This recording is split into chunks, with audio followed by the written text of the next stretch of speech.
दोस्तों आज डेट 29 अगस्त है और हम आपको फटाफट आज की 4 बड़ी खबरें बताने जा रहे हैं। दोस्तों चंद्रयान-3 मिशन ने सबसे बड़ा इतिहास रचना शुरू कर दिया है, क्योंकि चंद्रयान-3 मिशन का जो लैंडर था उसने अब चांद पर ऐसी चीज का पता लगा लिया है जिसे देखकर पूरी दुनिया हैरान है।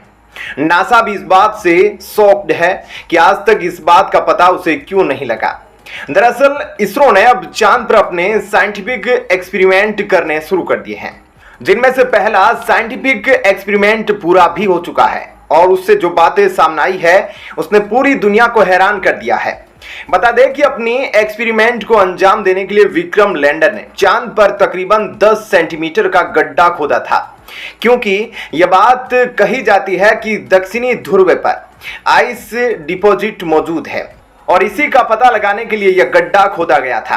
इस दौरान यह पता चल गया कि गड्ढा खोदने से पहले ऊपरी सतह पर टेम्परेचर 50 डिग्री सेल्सियस था, लेकिन जब गड्ढा खोदा गया तो उसके बाद 50 डिग्री जो टेम्परेचर था वह अचानक से -10 डिग्री पर चला गया और इसे देखकर दुनिया भर के वैज्ञानिकों के चेहरे खुशी से चमक उठे, क्योंकि उनके हिसाब से टेम्परेचर में गिरावट तभी आ सकती है जब उस जगह पर बर्फ मौजूद हो और वह भी सिर्फ 8 सेंटीमीटर के गड्ढे को खोदने पर। ऐसे में अगर इससे ज्यादा गड्ढा खोदा गया होता तो हमें वहां पर आइस भी मिल सकती थी। ऐसे में आगे इससे जुड़ी हमें और भी बातें जानने को मिलेगी जो दिलचस्प होने वाली है। और इसके अलावा इसरो ने अपना रोवर भी वहां पर भेजा है। लैंडर के साथ रोवर एक जगह से दूसरी जगह जाकर चांद पर जो नेचुरली गड्ढे मौजूद हैं वहां जाकर खोज कर सकता है और यह पता लगा सकता है कि वहां पर सच में आइस मौजूद है या नहीं।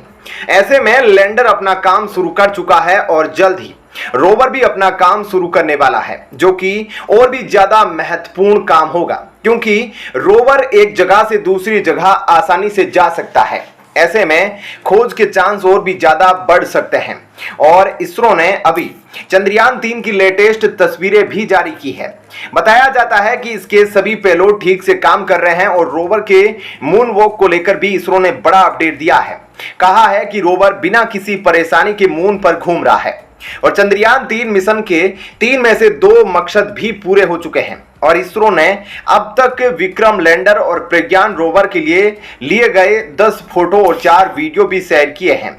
और अब इसरो का प्लान है कि अगले महीने यानी कि 2 सितंबर को अपना सोलर मिशन यानी कि आदित्य L1 लॉन्च कर सकता है, जो कि 4 महीने में लैग्रांजियन पॉइंट पर पहुंचेगा, जो कि सूर्य की कक्षा में चक्कर लगाता रहेगा और सूरज से उठने वाले सौर ऊर्जा से संबंधित कई अहम चीजों पर रिसर्च करेगा, जो कि चंद्रयान-3 के बाद भारत के लिए एक और बड़ी कामयाबी साबित होगा।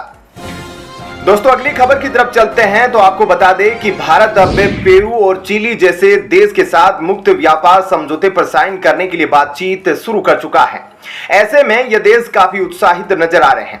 जानकारी के लिए बता दें कि भारत ने 2021 में पेरू से $2.5 बिलियन के सामानों का आयात किया था और इसमें सोना, कॉपर और अन्य संसाधन शामिल थे। तो वहीं चिली से भी भारत कॉपर और आयोडीन जैसे संसाधनों को आयात करता है। ऐसे में यह देश रॉ मटेरियल की सप्लाई के लिए काफी महत्वपूर्ण है। अगर भारत उनके साथ फ्री ट्रेड एग्रीमेंट पर साइन करता है तो भारत को यह सारे बेसिक मटेरियल काफी सस्ते में मिल जाएंगे। साथ ही भारत इनसे ज्यादा इंपोर्ट भी कर पाएगा, जो भारत के लिए काफी महत्वपूर्ण साबित होगा। इसलिए भारत पेरू और चिली के साथ अब फ्री ट्रेड एग्रीमेंट की बातचीत शुरू कर रहा है। और जानकारी के लिए बता दें कि इस वक्त भारत का दुनिया के 12 देशों के साथ फ्री ट्रेड एग्रीमेंट हो रखा है, जिसमें यूएई, सिंगापुर और साउथ कोरिया जैसे देश शामिल है। इसके अलावा ब्रिटेन के साथ भी भारत की बातचीत चल रही है। तो वहीं दोस्तों दूसरी तरफ अब क्रूड ऑयल के इंपोर्ट पर अमेरिकी डॉलर का प्रभाव कम करने के लिए भारत एक बड़ा कदम उठाने जा रहा है, क्योंकि फिलहाल क्रूड ऑयल इंपोर्ट करने के लिए भारत को काफी ज्यादा पैसा खर्च करना पड़ता है। भारत ऐसा देश है जो हर साल क्रूड ऑयल के इंपोर्ट के लिए सबसे ज्यादा डॉलर का भुगतान करता है, जो कि भारत की अर्थव्यवस्था के साथ साथ भारत की फॉरेक्स रिजर्व पर भी काफी भारी असर करता है। इसी चीज को कम करने के लिए क्रूड ऑयल के इंपोर्ट में लोकल करेंसी को बढ़ावा देना सबसे अच्छा कदम है, जिसे लेकर भारत अब बड़े बड़े एक्शन ले रहा है। इसी वजह से आज भारत रूस और यूएई के साथ लोकल करेंसी में क्रूड ऑयल का व्यापार कर रहा है। और सऊदी अरब के साथ भी भारत की बातचीत चल रही है। और अब भारत क्रूड ऑयल का आयात लोकल करेंसी में करने के लिए कई अफ्रीकी देशों के साथ बातचीत शुरू कर चुका है और इससे लोकल करेंसी में व्यापार को मजबूती मिल पाएगी। और आने वाले कुछ महीनों में ही भारत अफ्रीका के कई देशों के साथ लोकल करेंसी में क्रूड ऑयल का व्यापार कर सकता है, जो कि भारत के लिए काफी अच्छा रहेगा। इसका फायदा यह भी होगा कि लोकल करेंसी में पेमेंट करने से इंटरनेशनल मार्केट में तेल की कीमतों में हो रही बढ़ोतरी से हमारी पेमेंट पर ज्यादा फर्क नहीं पड़ेगा और भारत अपनी अर्थव्यवस्था को स्थिर रख पाएगा। ऐसे में भारत को अब लोकल करेंसी के व्यापार में एक के बाद एक बड़ी सफलता मिल रही है, जिसका असर सीधे तौर पर अमेरिकी डॉलर पर भी पड़ेगा।